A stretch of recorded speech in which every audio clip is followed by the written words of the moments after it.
Hello guys! Hello para to sa lahat ng mga Aquarius, welcome dito sa aking channel, Kapalaran888. Alamin natin kung may mga chismosa ba dyan sa paligid mo na binabantayan ka, Aquarius.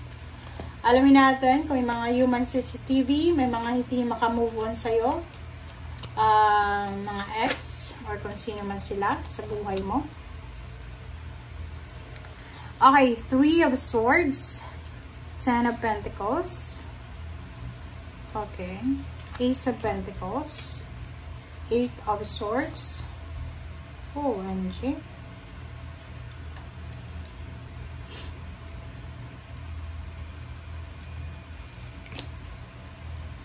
okay, ang nakikita ko dito, Aquarius, meron dito, meron dito nakapamilya ka. This is family member. Pwedeng kapatid mo siya, Aquarius. Kapatid, pinsan, or kung sino man siya na malapit sa'yo. She's hurting eh. Diba? She's hurting because of money. Like for example, ang taong ito na nagbabantay sa'yo, or hindi naman nagbabantay, yung parang interesado siya sa'yo.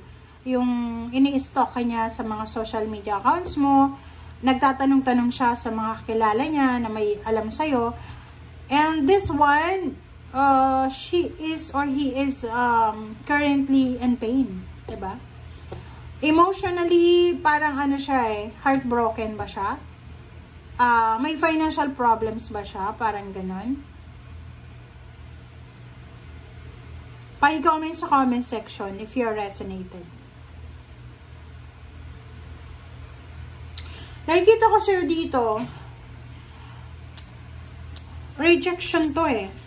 It's either meron ka na kapamilya, pinsan, kapatid na alam niya na siguro may trabaho ka, may ipon ka, or meron ka naman na extra funds, pero umutang siya sa'yo, pero hindi mo siya pinautang. Diba? Parang restricted siya eh. Yung sobrang paghihirap, financial and emotional, yung pinagdadaanan niya. And siguro ikaw lang yung nilapitan niya through chat. Hindi naman yung personal guys ha. Yung chat, chinat ka lang. Oy Aquarius, may extra money ka ba? Pwede pahiram. Kasi yung taong ito is sobrang financially burden siya because may kapamilyang may sakit or may siya mismo yung walang trabaho. Comment down below if you resonated.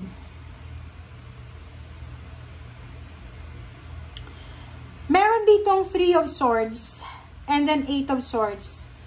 Ang dalawang yan ay parang nagsasabi na maybe ikaw to, na you're not in control of the situation. May pinagdadaanan kang stagnation, restrictions, entrapment, pain, heartaches. Parang ano to eh, betrayal.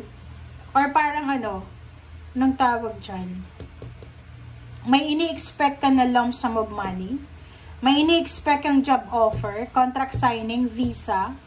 May ini-expect kang inheritance, pero hindi dumating sa'yo. Kaya, parang ano ka, medyo in pain ka kasi yung ini-expect mo na financial ay hindi dumating sa'yo. Which is, yun yung rason kung bakit ngayon masyado kang nag-aalala, lalo na sa usaping pera or usaping, tawag dyan, health.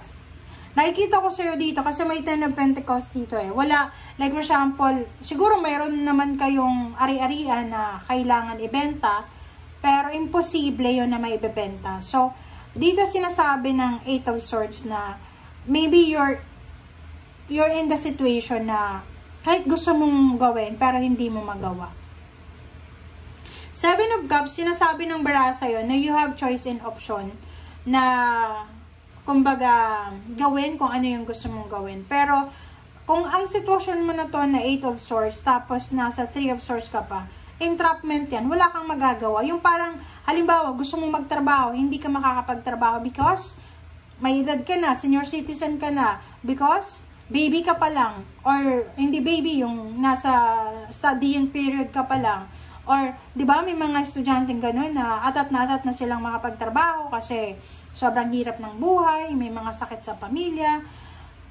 Ganun yung sitwasyon ng entrapment. Or maybe, buntis ka, kakapanganak mo pa lang, kailangan mo ng pera, parang ganun.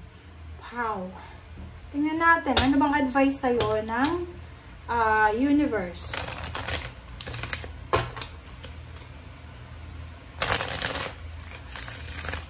Paki-comment nga sa comment section if you are resonated dyan. Bakit ka ba nasasaktan? Okay. Meditate, 35. Okay. So, yun. Huwag kang magpadalos-dalos. Aquarius sa mga decision, emotion, option, and choices. Mag-meditate tayo. Unang-una mag-pray ka. Magdasal ka. Lalo kung ang sitwasyon na to is all about health, all about money, or relationship, or any types ng energy siya, kinakailangan mong mag-pray. Okay? Mag-pray kasi siya lang, Panginoon lang ang pwedeng makapagpabago ng lahat ng sitwasyon dito. Okay? And wala kang control, siya lang ang may control. Okay. I-confirm nga natin to, Aquarius.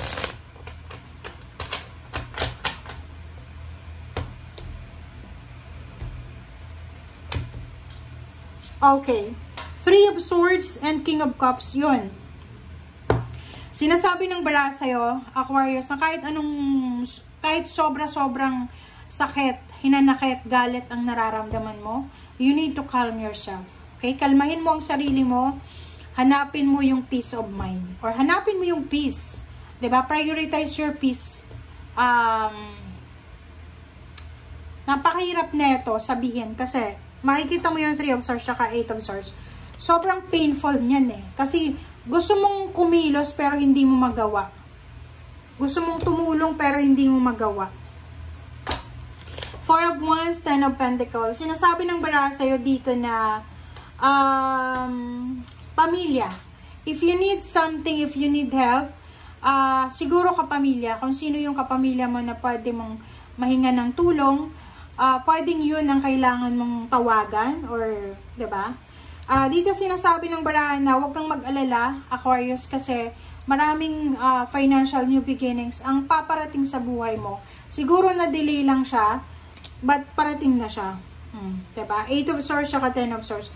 Kung ano man daw tong entrapment, kung ano man daw tong stagnation, pain and heartaches, troubles, ay posibleng ma-overcome mo yan. Matatapos at matatapos yan. There's ending and new beginnings.